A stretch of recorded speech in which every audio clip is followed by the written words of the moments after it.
Hey, Seasauce Krebs Cycle here. As many of you know, I make the content I want to make, and take ideas from viewers that sound fun to work on. However, I want to address something disturbing that I noticed while working on one of these scripts. The video in question I'm working on is The History of Speedrunning, where I'm going to cover the entire history from start to end. When I'm working on videos, I always listen to music related to the topic for inspiration and motivation. However, with this topic, it was so broad I didn't have a single game soundtrack to listen to, and I didn't feel like listening to the Me channel theme for another 2 hours. As a result, I decided to listen to the obvious choice, that of course being the 10-hour version of Fukireta. Now, this was all well and good, until I went into the comments section. A comment was posted 11 months ago by a user named FCJD, in which JD thanked the video poster for providing his funeral music. While an ordinary person may be quick to just label this as a joke, I began to wonder how old the poster was, and if he was indeed planning his funeral as we speak. And that was when I took a closer look at his profile picture, and the truth became abundantly clear. While at first glance it may appear to be a normal person in a suit, this isn't the full picture. If we enhance the image, we can clearly see that that's no human at all, but rather a fully grown white lab. Now you might be wondering, why would a dog be wearing a suit?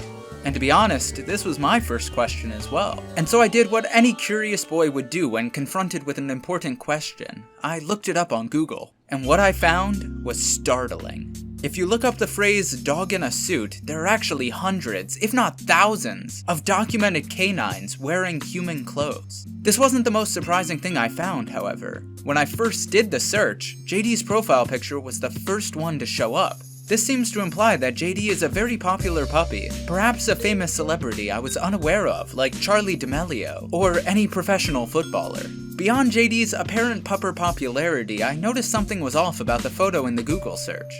It was clearly the same picture of JD for sure, but something was different, and that's when I suddenly realized. Though his pose was the same, the background image differed from the other. While on public Google search results, he's shown to be in his office, an ordinary day at work, on his more obscure YouTube account, the background is vastly different. One might even say they're worlds apart.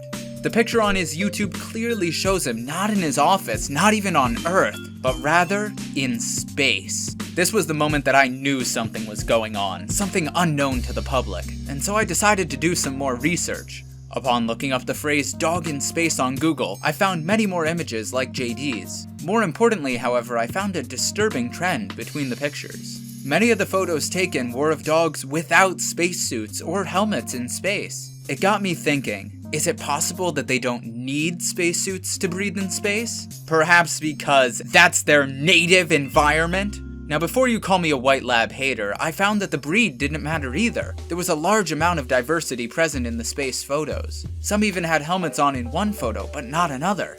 It's entirely possible that they intentionally wear space helmets when they don't need to throw us off track. Are dogs slowly gaining power, waiting for the moment to take over? Or are they just really friendly aliens who don't want their cover blown? Are they blatantly presenting themselves as humans as a red herring through online profiles and predictive programming? We may not know for sure until it's too late. But until then, that's just a theory. A space theory. Thanks for watching.